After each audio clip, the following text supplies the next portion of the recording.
This is a depiction of the broom being banged.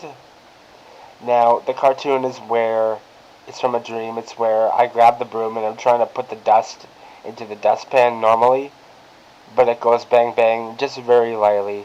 And I get concerned that people are going to think I'm doing what Elias is doing when I'm just trying to put the dust in the pan normally. When you put the dust in the pan, it may make a slight banging sound, but it's not to the extent that Elias is doing it, because when Elias does it, it's really loud, and it clearly is an intentional banging noise.